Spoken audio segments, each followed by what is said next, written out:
Kevin, what makes you and Integrity Customs unique? I think consistency. I mean, if I had to just push one button on it, it's consistency. We try to be consistent in how we respond to our customers, how we treat our customers. I mean, it's integrity's in our words. Welcome to the Ride and Style Podcast, your turbocharged pit stop for automotive restyling. Buckle up with Jesse and Josh.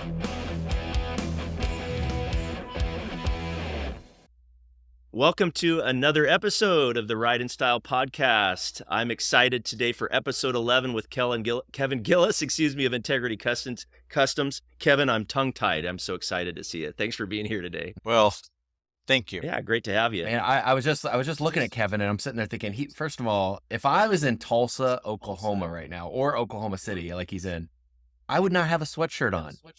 I mean, come on, it's wintertime. Where do you guys pick up with, like, in your products? Do you guys pick up with like heated seats, remote starts this time of year? Definitely. So people in the South buy that stuff, huh? Yes. Actually, it's cold. I mean, for us, it feels like 47, But so that's cold. Feels like. Hey, with humidity, I mean, that's important in Oklahoma. But we've had a mild winter so far, and I'm happy with I that. can't believe I'm it's not a warmer cold weather there, person. Kevin. It's warmer. It's 45 degrees here in my area. Seattle, wow, shocker. And raining. Oh, man. No, It is not raining. It is not raining. We have sunshine today, actually, so that's good. Well, I was excited to have Kevin on. I mean, Kevin does, so much for the industry, and he's been around the industry so long. Kevin, Ouch. I know. Well, you're not old. We're not going to even go there. I am old. But when did you get started? What year did you get started? So I walked into the very first shop in August of 1983. 1983. So what shop was that? Sunroof of Oklahoma. And what were you doing? Were you installing? Were you selling? Nope. What were you They doing? wanted me to computerize their business.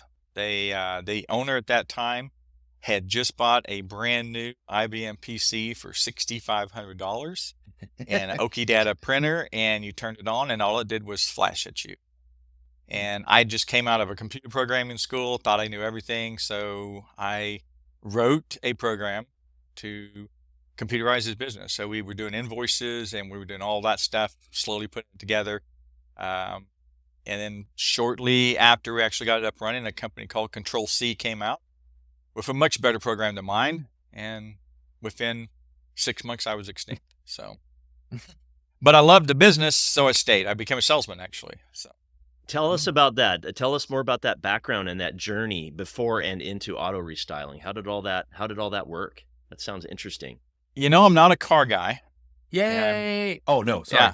Yeah. All of our Josh, listeners. Josh, are like, Yeah, Josh can understand that. I love cars, and I've always had multiple cars. I've never was that big into working on them or experimenting with them. I'm not a mechanic. I don't like the smell of gas. I don't like the smell of oil. I don't like getting dirty.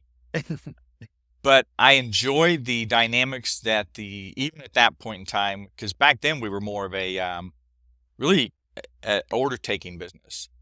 We weren't quite the value added industry that we are today, because we were filling a need for dealerships, a lot of electronics, cruise controls, rear window defrosters, electric windows, door locks. And it really wasn't until we got into the simulated convertible tops in the late 90s that we started going out to dealerships and actually restyling cars and putting cars on the lot. Now, keep in mind, we're in Oklahoma, so we're always behind times. But the late 90s is when we started going out and putting simulated convertible tops on Cadillacs. And then the 98 Town Car came out and it just took off from there. And so we actually started going out to dealerships and adding stock units and having 15 to 20 cars sitting on the lots so we became a value added company at that point in time. And we ran with that, and I think we still run with that today. And that's the thing that we've lost over the last 3 years is we're back in the value add business. And that's the thing we need to stress for 2024 in the restyling businesses. We are a value added business, and we had to take our lumps the last 3 years. And it wasn't easy, but like I said, I celebrated 40 years in this business last year, and I can tell you the only thing I know for sure about this business is it's not easy. It's full of challenges, but it's rewarding in so many different ways than other businesses. So were you guys doing sunroofs? I mean, the name of the company was Yes. Oklahoma Sunroof. Yeah. So we were doing the old ASC sunroof where you cut the roof out, then you had to spot weld the trim, so that's why we got in the vinyl top business, because you had to grind the paint off, and then you spot welded the inner ring in, and then put the reveal molding on. Well, you had to repaint the top of the car if you weren't careful. So we discovered if you put vinyl tops on, you didn't have to repaint the top of the car. So, And hey, so, by the way, here comes a free simulated convertible top with you. right, why not? And so that's what kind of led us into the vinyl top business, and that grew and became E&G Classics, changed our world back then. Did you do gold packages? Yes. Okay. So I bought the first gold plated machine in the state of Oklahoma way back in 1992 at SEMA. Mm-hmm. And brought it back. It was just a brush tech machine in a box, had 2 leads that came out of it, and that's all you got. And then they would send you a bottle of purple Gold gel. Yep. The gold. That was the gold. Like potassium cyanide. And then you had to have sulfuric acid and all this other stuff. And yeah. So here's a funny tidbit. Tell everybody what you paid for that little, what was it, like a 16-ounce bottle of gold? Yeah. What was it back then? $300, something like that. Maybe not even that much. Yeah. Yeah. And have you priced it recently? Oh, no. Yeah. Do they even still do that? Yeah, you can buy it. It's about $1,500. Yeah. Man. But yeah. No, it was interesting. We did all kinds of different designs. We built tanks so we could dip our grills, and wow, it was insane. Yeah, it was insane. You mentioned challenges earlier. What were some of the biggest challenges that you faced in the industry, and how did you overcome them and get past all that? The one common challenge has always been the same that it is today, installers. But the reason it's such a big challenge now is when I first started in this business, we were in the cool factor of the world. We would have young men come out of high school, skip VOTEC, skip all that, walk right into our front door and want to work for us. Mm-hmm. I mean, it was so cool. We used to do T-tops, we did target tops, we did ground effects. We didn't lift anything, we lowered everything in those days. And these guys just wanted to come and work. And it was just the amount of things that we did, and it was just, they just fell in love with it. And that cool factor has gone away a little bit. I think that's one of the challenges we have now is how do we get that back into a workforce? Because my workforce, like everybody else, is getting a little older. I 20 years ago, my average age in my shop was probably 24, 25. I got a guy getting ready to retire and 60, 61, the same as age I am. Mm-hmm. So. Wow. So after Sunroof, Oklahoma, what'd you do? So they moved me to Oklahoma City, of all places, where I am sitting today, and we opened a second store, and we grew that store from 84 into 88. They decided to split ways, had some financial problems, so bank came and got them, and I walked in with $15,000, bought everything I wanted, moved down the street, opened up, started installing sunroofs and tops the very next day. And what was the name of your company? Sunroofs Unlimited. Okay. So I kind of stole from there. Yeah, I had a car, my business cards, I've got them somewhere. I have a business card that's orange and white, which is weird since I'm an OU fan, but they were orange. Had a sunroof in the car and had a giraffe out of it. And so we bought these big giraffes, and yeah, it was corny, but back then you had to do something we didn't have social media to be remembered by us. So we did that, and we did all the fairs and every auto show and everything you can think of. I sold that company in 91, moved back home after I had my first son, and went to work for a guy that he bought the Tulsa location from the same company. And I worked for him for a while, and then started my own again, and then I just in and out. It's like can't get it out of my blood. So what did you love and dislike about owning your own shop? Honestly, I don't think I ever disliked anything because Can I give you a list? No, I'm it's, joking. yeah, it's, because what I've recognized and I say I'm not a car guy, and I'm not. And even though I love this industry and I've spent almost my whole career in it, it's what I fell in love with was small business. Hmm. So I really feel like I could probably walked into any small business in 1983 and fell in love with it. I had the right people. I had the right mentors. The man that hired me is still alive.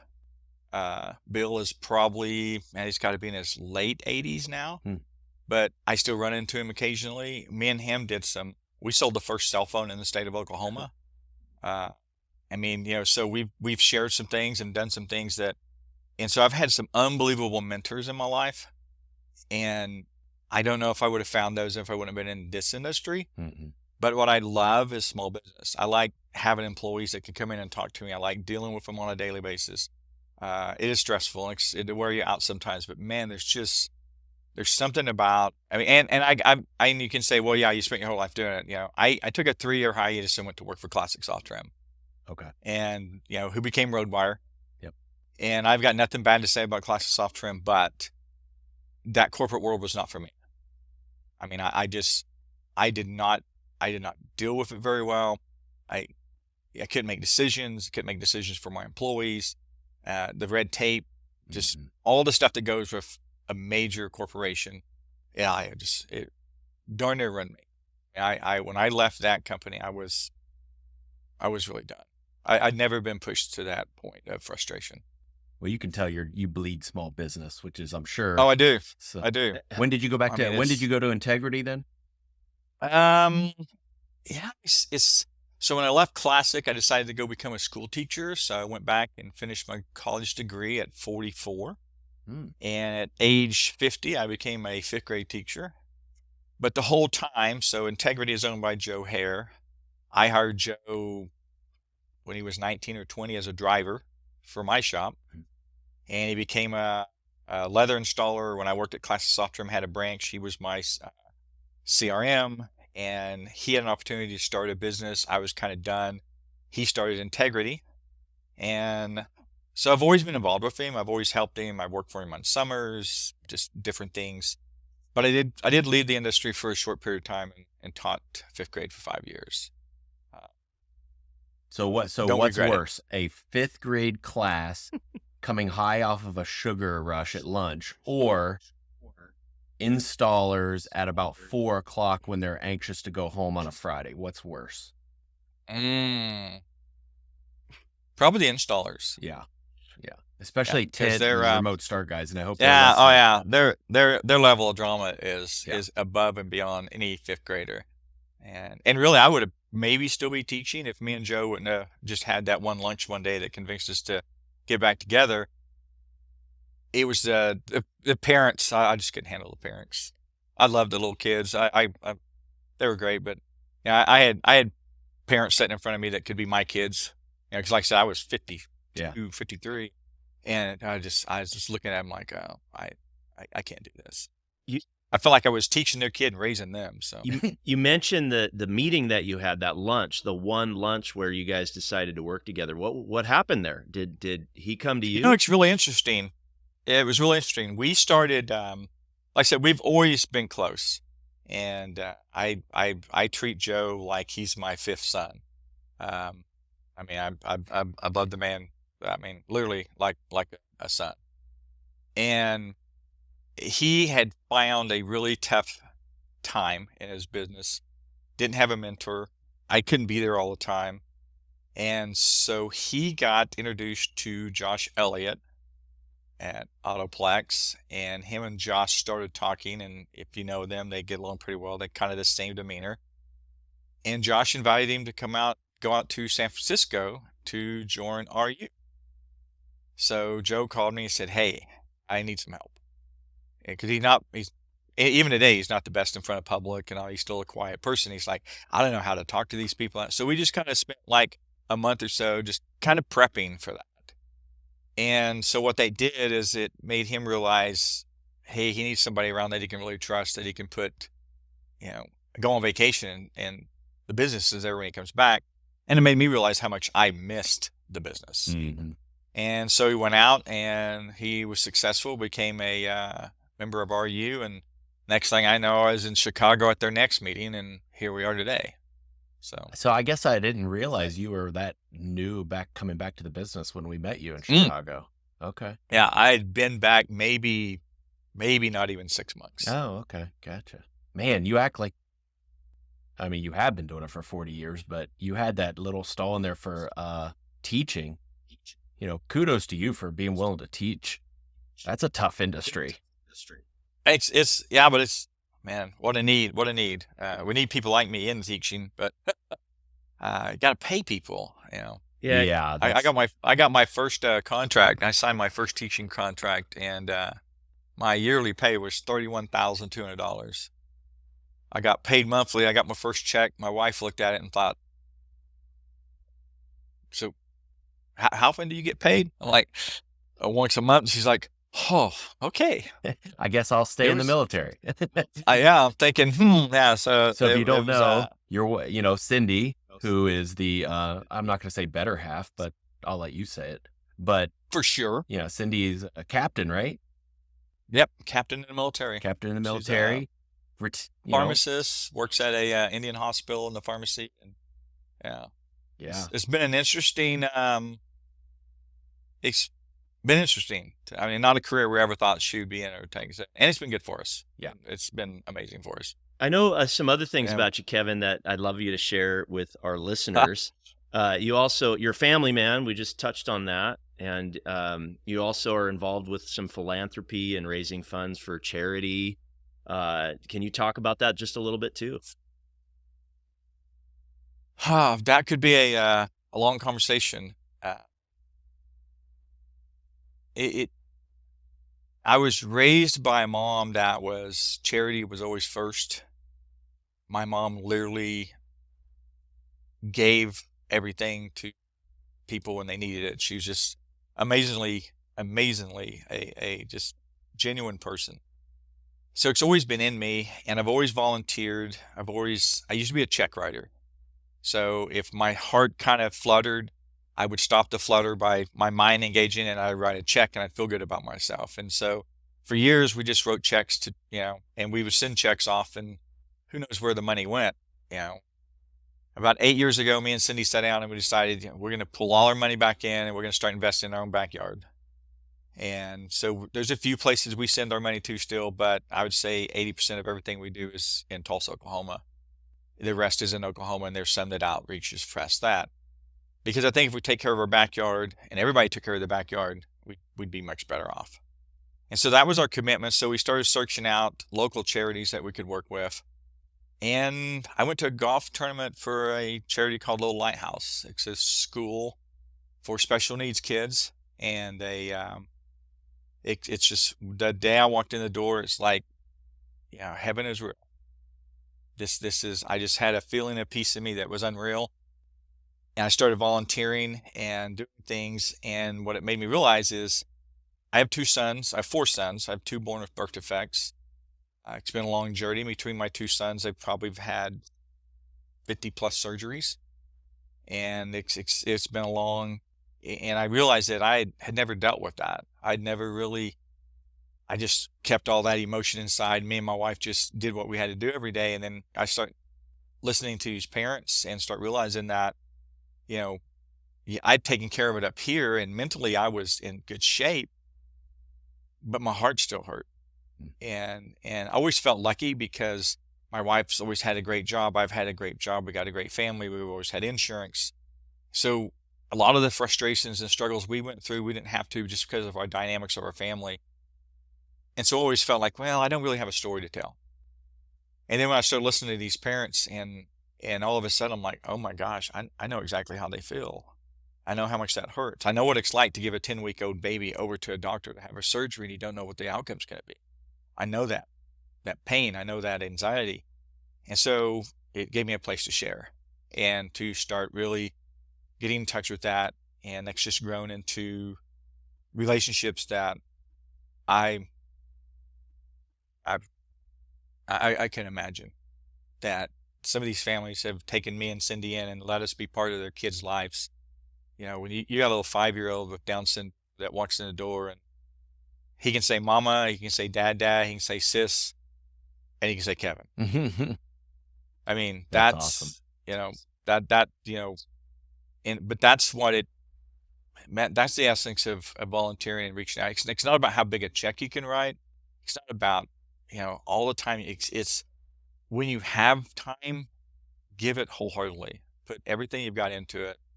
And it's an old cliche. I never believed it, but the more you give, the more you get.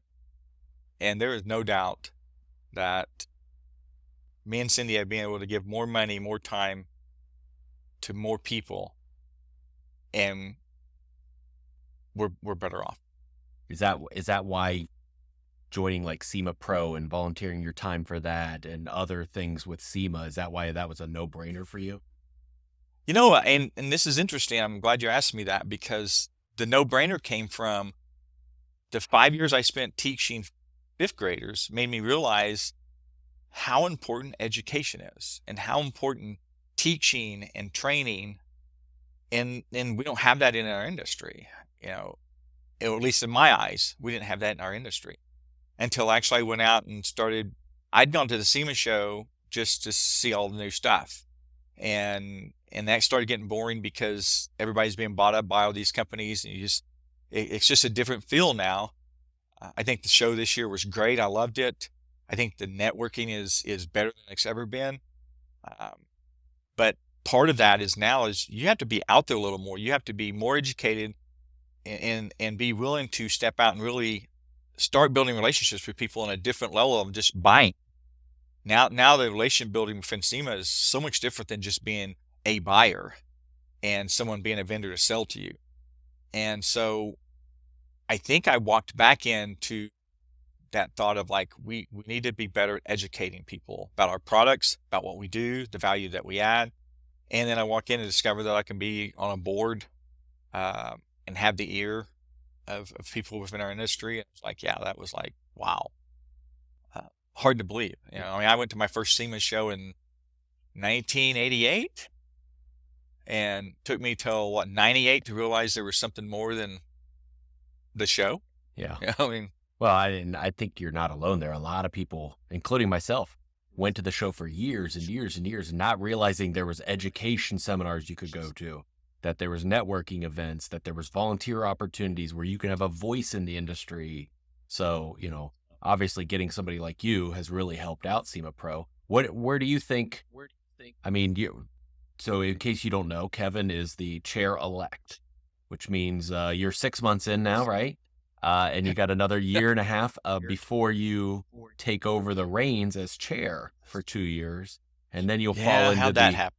You'll fall in. I remember how it happened. I know how that happened. He's on my screen right now, looking at him. No. We everybody wanted the best man for the job, and you were voted in. So, thank you for your willingness to do that. But what if you were to encourage people to, maybe they don't have the volunteer spirit like you've had in the past with the experiences you've had? What would you say to somebody if they're in the industry and they had maybe an hour a month that they could give back? How do they get involved? You would think today, in today's world, the way we are, it'd be just a no-brainer. But what we value our time now, or what people younger than me value the time much greater than we used to. And so each hour of their day, they put a higher value on it. And I don't always understand it, but what I'm starting to see in people that are in our industry that's wanting to make a difference and wanting to grow in this industry, they just need to know that they can add value. And by volunteering for SEMA and taking the time, whether you actually want to become part of the committee and be on the council or just be on a task force, you need to be involved, because the one thing I realized this year more than I ever have in my life is when SEMA started, it started because there was a threat to a small group of guys that had a hobby that wanted it to continue to grow, and there was a threat for that to be taken away. There's always been government regulations. And so they decided to fight. Well, if you look up today in 2024, that threat's still there. The threat is still real. And there's people every day that are getting up to try to figure out how we can change the restyling world, how we don't modify cars, how we don't make these changes. And if we really want to deal with that, we're going to have that same ambition and that same effort that they had 60 years ago. And we have to get involved. And we're going to have to realize that the threat is there. And it's bigger now. It's got a bigger voice because we are bigger and we have a bigger footprint. So those people aren't going away. They're always going to be dogging at us. They're always going to be looking at us. We have to. And the reason I do it is because I want the young guns out there that are bringing new ideas and new things to this industry. I want them to look up at 61 years old and realize this industry is still here. But they're going to have to be involved. They're going to have to support. They're going to have to take one of their hours a month and invest it. So in 60 years, they can be doing a podcast or whatever they're doing then and realize that their industry is still here because the threat is real. I mean, if we don't fight, if we're not part of SEMA, if we're not going out every day and making sure they understand what we do, why we do it, it could be taken away. And that's real. How has the industry changed since you first got involved? You talked a little bit about that, but tell me more. And what has changed and where do you see it going? Where do you see the future? For restylers, the industry it's not as broad as it used to be. It's a little more narrow. We have we don't near the products. I think some of the like 12-volt industry is more difficult now. Simulated convertible tops I talked about it's gone away. But we're always going to be there. And I think where we have to really start focusing again is value added. I mean, restylers, we're a value added business. We add value to customers' experience, to the dealer experience. I mean, to be real, we don't sell things that are needed. And we're in an industry, you don't need to go buy a new car. If you do, and everybody just had to buy cars when they needed them, Ford would still make a Model A, and there'd be none of this customer. It wouldn't be all this that's going on. But people go and they want to buy a car, and then they want to accessorize it, and they want to modify it, and they want to personalize it. And so we serve that need. And we have to take responsibility for that and make sure that we're respecting that process. And we do that by making sure our dealerships understand how we add value. That's the essence of, and I think the reason we have to stress that is because with the time period we just came out of, and Josh, you probably know this as well as I do, we were in a value-added world, and then once the inventory went away, COVID happened, all those things that are going to follow us in history forever, we kind of became a order-taking business. Dealers called us when they needed us. When we were going out there trying to do what we do, it's like they're like, we have 27 cars on the lot. That's all we have. Well, we couldn't say they didn't. We couldn't. I mean, it was obvious. And so we accepted that role of taking orders. So what we got to focus on now in 24 as restylers is that let's not talk about 2019 numbers. I'm so tired of hearing about that. I'm so tired of hearing like, well, 24, we're going to get back to 2019 numbers. Is that really our goal, is to be at numbers that we were at 4 years ago? Is that really, I don't understand that goal. I want to go backwards. 23 was a real year. I felt 23 was as normal as it's going to be. The only thing we need to compare to is 23. Mm-hmm. We need to focus. 24 needs to be better than 23. That's how we've always done this business. I never looked back and thought, oh man, 2007 was great. No, I just need to be better than 23. I don't need to worry about what my 2019 numbers were, my 20 numbers, 23. We need to move forward and realize the value that we now add, because our value now is much bigger than it's ever been. as they've decontented cars, as they've scaled back. It's the thing we need to focus on, and this came to mind today because I've always had this up in my office, and I'm going to read it because I'll butcher it. It's in time to change, learners inherit the earth, while the knowers find themselves beautifully equipped to deal with a world that no longer exists. So we had an opportunity to learn. We just spent 3 years of having to relearn things. And if we want to look up, and if you talk to anybody in our industry right now, and you start talking to them and they start saying, I know, well, they're not prepared for what's coming.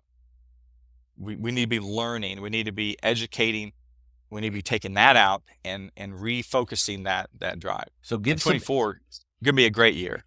Give some examples, because I think that's a great word that you bring up, value add business. We need to be a value add business. I mean, sometimes we get stuck in with accessories or upgrades or products, but explain the difference between a product that might be a value add and a product or a service that we're doing that's not a value add. So I don't know that when it comes to products, I think that's a challenge because, like I said, I still believe that we sell most of our products are more wants than needs sometimes. But value add means that we're focused on our individual customers, so that when I walk in the door, I bring a value, I bring information, I bring technology, I bring products, I bring an understanding of where the industry is and what we can do with them. And value add is not a plural. The value I add to your dealership is going to be different than the value I add to the next dealership. Okay. And it's going to be, so when we walk in, it's each individual customer, we have to understand that for some of them customers, just being there and offering the product, they perceive that as a value. And so if that's what they're going to give me, then I've got to make that value as strong and as solid as possible. And so what the dealerships are starting to realize, and we're starting to see it in advertising, at least in our market, dealers are advertising more. Rebates are coming back. I don't know who's offering them, but rebates are coming back, or at least they're using that verbiage. Yeah. Financing they've decided, okay, we don't know what we're paying for our money, but we're going to start giving it away again. So we're going to start dropping financing. So Ford's going to offer cheap financing. They're just going to do those deals. And so they realize now that the perceived value of their cars when it was limited is gone. So now they're having to add value back. And the only way they know to do that is incentives. Yeah. So we can't walk in, offer incentives. We've got to walk in, offer ourselves. So having someone there, offering a warranty, the products, the knowledge, the education, having sales meetings again. When's the last time you actually went out to a dealership, had a sales meeting, got all the guys in there and said, hey, we have to get back to that part of our business, that they understand that we add value. Yeah. And that's going to be different for each relationship's going to be different. Building those relationships. I know you, Josh, have relationships with owners and GMs and that goes, well, yes, you're a great guy and you're fun to be around and you've got a cool business and you do a lot. But at the end of the day, at some point in time, they saw the value you added, and that relationship grew. Without value, if we don't focus back on that value, then we're just going to be order takers waiting for the phone to ring. So you're really trying at that point in time, you're really trying to figure out which dealership. Every dealership, like you said, could be different. So is the value add maybe it's a profit center for them? Is the value add? Yes. It's a marketing tool. It's a gap tool. Whatever it is. I like that. Jesse, do you see why this guy won 2022, 2023 SEMA Pro Person of the Year? Absolutely. Kevin, it sounds like it ties back to what you said earlier with education, though, too, right? Because if you're trying to add that value and you have to be there and that you can't just be an order taker, well, then it sounds like we have to teach the dealerships how to make more money, how to sell more, why they should help people personalize, right? Yes, it's I think bringing information to them that they don't normally go out and search for. And I think if I can add value for this dealership on one side of town and I start building a relationship, then I take that relationship, I take that knowledge, I walk over to the next dealership, and I may start with what I've been doing, but I also have to understand that little different, could be a different make of car. It's just different social economic. I mean, one side of town may be a higher class than the lower. It's just you have all those things to deal with. I mean, credit scores. I guess that's what we all go on now is credit scores. And so you have to be able to understand how that dealership's working, and are they going to sell these products in finance? Or are they going to sell them out front? And you got to walk through that step with them just to help them understand why you're really there. And because we're going up against guys that can outsell us more than likely. If you're at a car dealership and this guy's at a dealership that's really doing well, he's going to outsell you. If you get in a match with him and you're trying to go toe to toe and sell him, you're probably going to lose. But if you go in and you're bringing everything you have and he can understand what you're presenting, they don't say no to you. I don't know if anybody's ever said no to me when I was trying to sell them something. They say no to my proposal. They say no to what I'm offering them. But if you're not educated and you're not trying to add value to them, then you leave and you take that as a hit, a personal hit. Like, oh, well, guy just didn't like me. Then that's where you've got to start working on coming back with that next proposal and just continue to come back and offer things, and you'll find the right one. Sooner or later, you find the little, the niche, and then you're golden. No, I love that. And that I'm sure that's how you train your salespeople and everything like We that. try. I think it's the if you could figure out how to take I'm not a big fan of theirs because I don't like their coffee. I love coffee, and I'm sorry, Jesse, but Starbucks. I mean, Starbucks, they just buy coffee. They buy in volume. Yeah. And their coffee's not much better than the convenience store down the street or the diner. Yeah. But you go to the diner, you get a cup of coffee now for like, say, 99 cents. And you drink it, it's refillable. You go to the convenience store and it's $1.49. You go to a nicer convenience store that's got a machine, you're paying, $2.49. And you go to Starbucks and all of a sudden, you're paying $4.49 for the same coffee. So what are you buying? Starbucks figured out how to make you sound like the smartest person you've ever, that you're skilled. So you go into the diner and you're like, I want a cup of coffee. And it's like, black. Yes. You want cream? Yes. You go to Starbucks and all of a sudden you go, I want a venti, triple shot, hold the skim, side of this, triple. And they teach you how to sound like you're educated. You feel good about yourself. And so you're willing to pay $3.49, not for the coffee, for the experience. So our competitors are walking in there with the same products.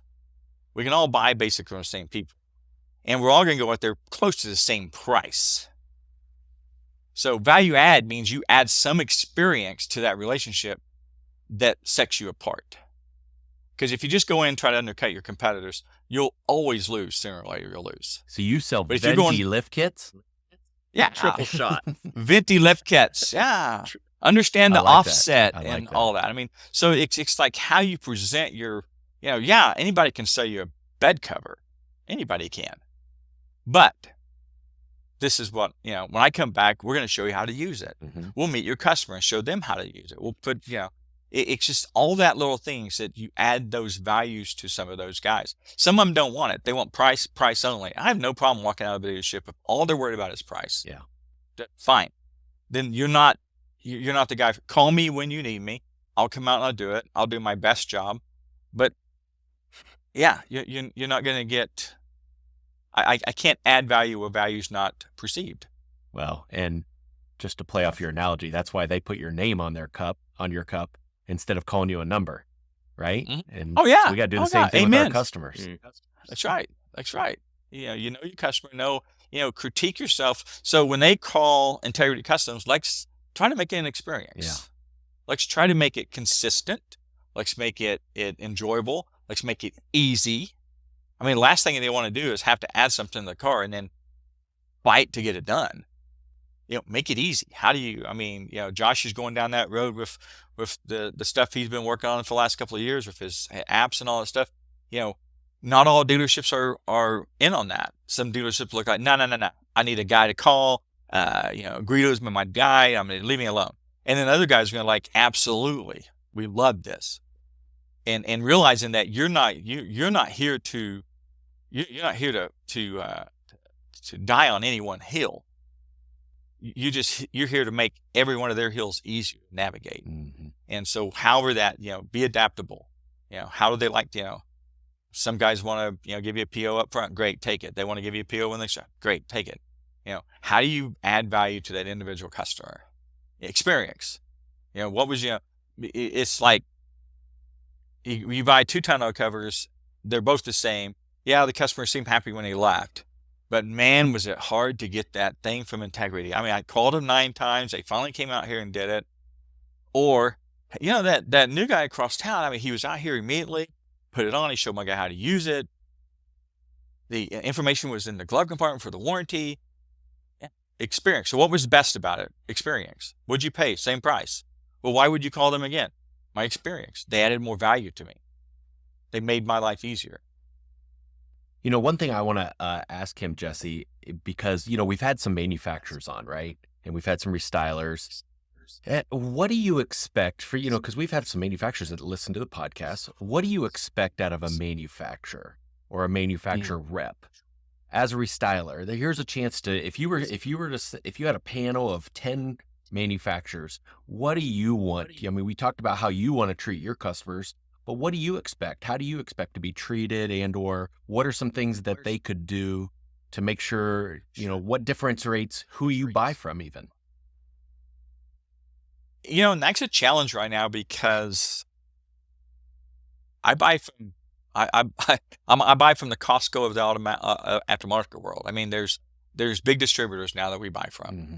and I buy very little of my product from the actual manufacturer. Yeah.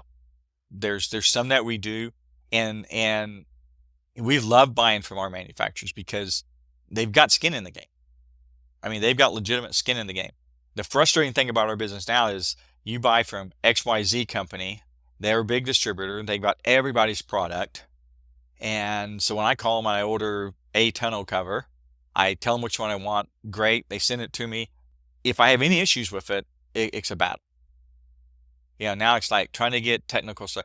To me, what would help the restyler more than anything is the manufacturers would sit down with their distributors, the guys that are selling probably 80% of their products, and really start working on a way to add value to us as restylers, to say, hey, yes, I want to support in your area.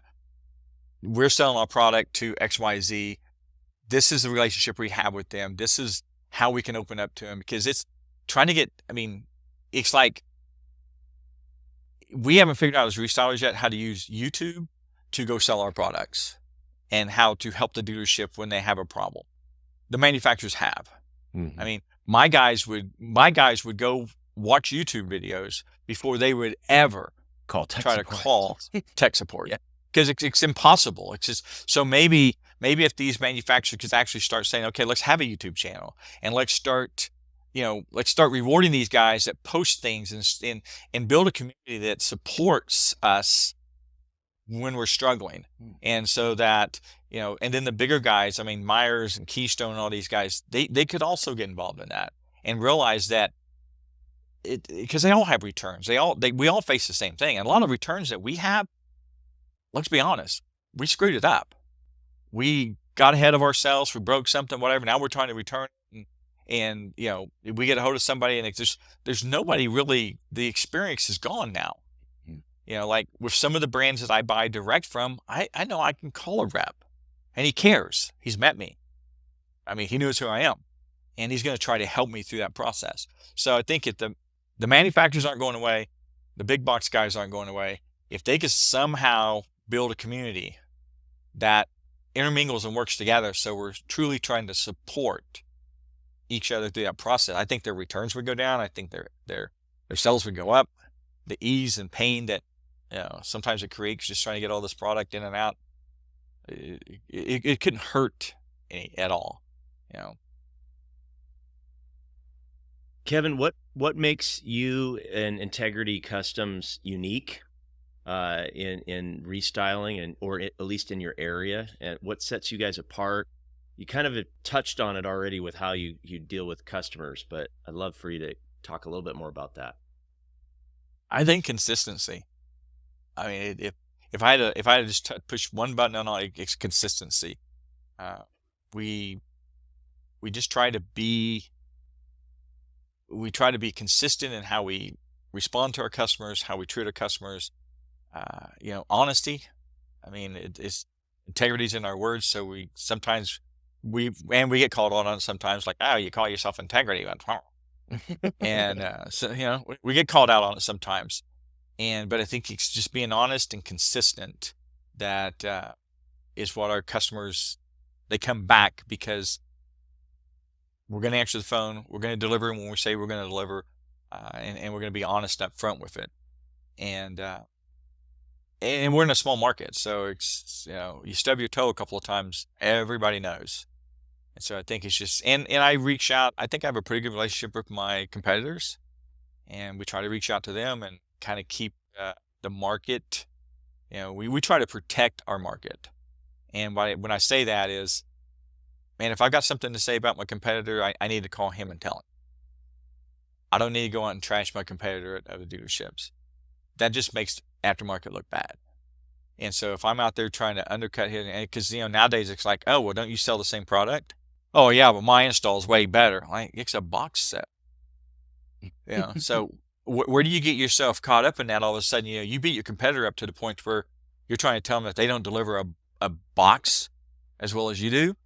I mean, so you gotta be real careful on how you treat. Always respect your industry, and if you've got to have something out there, take it to the person and let's deal with that. Don't muddy up, because you throw mud, the only thing coming back at you is mud. Yeah. So protect your market. So protect your market and it's not easy. I mean, I know guys that have, and I've got some competitors that they just, I don't know what they're doing, but you still got to respect them. You still got to just, don't call them out. Don't just protect your market. I love their tagline at Integrity Customs too. Tell Jesse your tagline. Want my tagline? I have a tagline? You know it. Yeah, you guys have an awesome tagline. Oh my gosh, why do you guys beat me up on this? I don't even know my tagline anymore. You do. Are you kidding me? No, I really don't. All right, let me from let me guys find it. This is when nobody else is looking, or something like that, right? You're really close. You're really close. Are you thinking about it being harder? No, I don't. I want to hear it. Oh, you don't know it, Josh? No, I don't know it. Oh, no, I'm giving it a hard time. But you don't know my. So Dino knows it. Where's Dino at? He'll be on the episode down the road. Oh, will he? So I don't want to misquote it, because I think we just changed it. Hang on. What? You can't change the best tagline ever. You can. You really, Only if it's better. Really can. It better be. I'm about to judge whether this is better or not. It's probably not. Well, maybe we didn't change it. Yeah, you put me on the spot. Oh my God, what have I done? So you told me not to mess with stuff, and now look what you've got me doing. I've got okay, we'll come back to that. I've got a good question while you're thinking about all that. I would love to know about any memorable projects, any cool projects in your shop, or anything that you've worked on that kind of stands out, that was special. You guys have any that you're proud of, or anything that you guys? This is gonna sound okay. This is gonna sound really, really corny. Okay, it's gonna sound corny, but the only thing that this is not a plug. It's not it, and it's gonna sound like it is, but the coolest thing we've ever done is we built a car and took it to the SEMA show. And I know that just sounds like, but let's think about that for a minute. I walked in the door of a shop in 1983. I went to my very first SEMA show in 1988. I don't know how many SEMA shows I've been to, because I skipped some. I've walked around, and even though I'm not a car guy, I love the craftsmanship. I love the ingenuity, the thought process that it takes to build some of those vehicles, to it's amazing what some people can actually do with their hands, their minds, and create. And you see cars out there that you just like, oh my, they're breathtaking. They're just like, how does someone? And I can honestly say that never in my lifetime did I ever think that anything that I would have touched, that I would have created, would be at the SEMA show. I mean, it's unfathomable that that is a possibility for a small shop in Oklahoma. It just seems unattainable, and it really has been for years. I mean, there's been guys that have been able to go do it, and they've put a lot of effort. But for me to go out there and show who Integrity Custom is, to show one of our products, I mean, if you ask some of my guys at the shop, I mean, they all thought that was just so cool to be able to do something that. And we've done some great builds. I mean, I think the best build we ever had is, and Josh, you may remember this, when we got in the March Madness thing, BDS, Oh, that and was we a had beautiful our truck. Beautiful we truck. had a Dodge Ram that, and we won. I mean, I don't know how many they started with, but we won the March whatever contest for BDS with the best build, and it was a great truck. It was a great customer. We built another one next to it, and BDS still uses that picture of the two trucks sitting side by side. Now, that was a big moment, but just having a car at the SEMA show, for me, I'm not sure that I ever even could have dreamed about that. It was just definitely a highlight, at least for me. Are you talking about the Gladiator you guys built? Oh, Yep. yeah, that was a beautiful. And what's great about that thing, Jesse, is it was in the Pro Cup Challenge, and they do a great job of integrity, not only just workmanship, but also the package. They had a name for it, and it was all designed, overlanding and everything like that. And What did they do to it? What do you guys remember? Some of the specifics? We a while did most back, of I that suppose. was Go Rhino. So we had the rack system in back that you could hang all your like gas tanks and your ramps, and we didn't go over the top of adding the tent and all that stuff because we wanted to keep it more. But I think the thing that probably where I was the most proud of is, one, we came up with a name called the Weekender, and so we had decals and stuff made up. Then we had a brochure, actually a card made up that showed the available packages. So you could go to the dealership and say, this is the base package, and this is what you could add to it. We had a banner. And I think it was just for me at the time, it was a way of us just really showing how a restyler can show up at a dealership. Definitely wasn't a retail. Yeah, I wouldn't call it a retail. If we would have built that for retail, we would have done it different.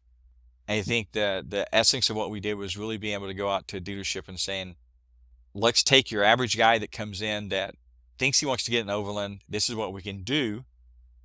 And then this is how we can build upon it. And this is how we can add value to that experience, and maybe take a guy that was just thinking about getting the Gladiator for lift on it, and then maybe working forward with that. So I just thought it really spoke to where we had tried to show up in our market. Yeah, no, it was well done. It was a beautiful package, and a great one to duplicate, replicate, all across the country. I got to tell a funny story about Kevin. So this is 2022 SEMA show, and we were at the pro reception on Tuesday night. And so Colby and I had known that Kevin was about to win the Person of the Year. So we wanted to make sure he was there. And of course he shows up and he has one of his nice shirts on, and looking good. His wife's there. And then what's really awesome is he walks in and there's this guy with him. And I'm like, who is this guy? So I go over and I say, and Kevin goes, hey, this is my son. He just joined us, happened to be in town. And so we invite him. He's joining us for tonight. And I'm sitting there thinking, this is so cool, right? His son, especially the year before when Rod wasn't even there and we had to present it to him over the phone. So it was like totally different this year. We had Kevin there. We had his family there. It was awesome. So we're on stage and we're like, okay, Kevin has no idea this thing's coming. He was in the back kind of gabbing it up, So we announce the winner, and we announce Kevin Gillis. The look on this dude's face when he looks up, and then he walks fast to the stage, and he doesn't go up the steps. He takes a point blank, bend down, jump vertical, which, listen, the guy just admitted he's 61 years old. And I'm sitting there thinking, look at the knees and hops on this guy. He just jumped up 18 inches straight off 2 feet, straight onto stage, and was so hyped up about winning that award. What did that mean to you, that award? It 22 was a interesting year for me because I think it was the first time I'd ever really let me inside out fully. Just, this is who I am. Like me, don't like me. I'm not competing. And it was I'm not big on awards. I'm not big on accolades. I'm not big on having my name in lights. Because it's never been about me. I'm such a small little part of the success of my life. My mom used to tell me all the time, if you would just get out of your own way, things would be better. And so I've always tried to be humble. And what I've discovered is in 22, what I discovered is being too humble is not always the best either. Sometimes you got you got to show respect. You got to be able to express that. As humble as I am, I appreciate what people say, what they think about me. And every once in a while, you just have to give yourself credit and be careful how you do it. Don't be egotistical and stuff. So that was a perfect timing for me to receive something like that, because it was it was just a way of like recognizing that you don't have to be all that to be good. You don't have to be. Not everybody has to know your name. Everything is just, they just got to feel that when they're spending time with you, when you're actually listening to them, that you're there. And I think for that moment, there was a lot of people there that night that meant a lot to me. People that have helped me get to where I am today in this business. People that have helped me with SEMA get me to that point. And for them to be there and to share that with me was, it was a very humble moment. And to have my son there, I mean, yeah. I don't know if he or me were more excited. It's true. It was. He was jumping up and down too. Yeah. It felt really good. I mean, I can't lie. Good. It felt really good. And I, you know what? I think what gives me more goosebumps than anything is when I came back. We sent pictures and stuff. When I came back and I put that on my desk, the pride that my guys had when they came and saw it, and just the acceptance. I mean, just the way they looked at me, like, yeah, it's about time. It was just it was unreal. I mean, and even today, I mean, they'll come in sometimes and they'll just like, how you feel today? It's like, and it's just that's it's a memorable moment. I mean, it's something I'll never forget. But well, it's well deserved. I'll let Jesse ask his final question that he always likes to ask everybody as we're finishing up. Okay, here. so before you do that, so if you look up integrity. Okay. Hold on. Let me guess it. I couldn't find it, but let me guess it. I think it is. We do the right thing even when no one's looking. You're really close. So integrity is the essence of doing the right thing. Okay. Yeah. So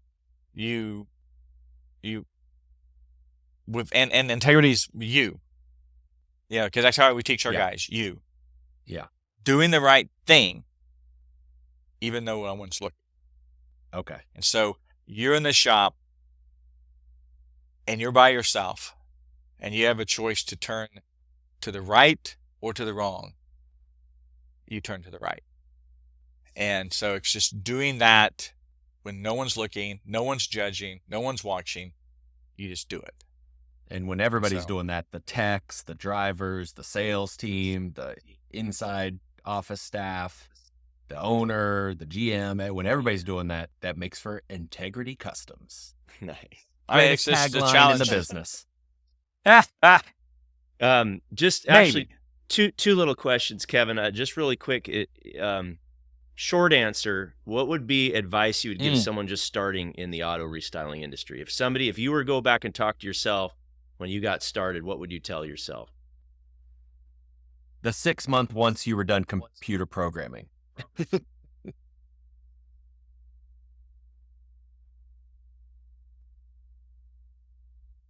Wow. Listen, learn, check your ego at the door. I love it. I love it. Love it. Can't get simpler. Listen, learn, check your ego at the door. Oh, that's great. Yeah. Because when you think you know, you don't. So always be willing to listen and learn. And how do people get a hold of you, or if they had questions or they want to reach out and learn more about Integrity Customs, where should they go? So if you'll call my JP agency and talk to Josh, set up an appointment with me. I will. Yes. He's Get pretty hold of good me and at.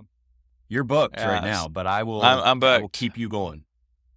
Well, we appreciate, bro. Keep up the good work. We're looking forward to you being chair of SEMA Pro. We're looking forward to your leadership. We're looking forward to your education, your training, and just your overall mentoring. You do an excellent job with it, and we appreciate you a lot.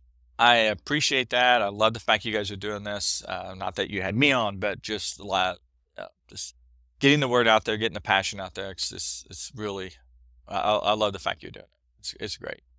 So Thank applause you, to you guys. Thank you, guys. All right. And there you have it, another high-octane episode of the Ride and Style podcast. Revved up and ready to go. Your hosts, Jesse Stoddard and Josh Polson, shifted your automotive game into overdrive. If you're hungry for more insights, trends, and game-changing interviews from the automotive restyling universe, don't forget to hit subscribe and leave a glowing review. We'd also love for you to share this podcast with your gearheads, installers, and auto lovers network. Because remember, knowledge is power, but shared knowledge turbocharges the whole industry. For more expert resources to supercharge your business, cruise on over to autostylemarketing.com, your one-stop shop for everything automotive marketing. Until next time, keep those wheels spinning and your passion ignited. Thank you for riding in style with us. See you on the next lap.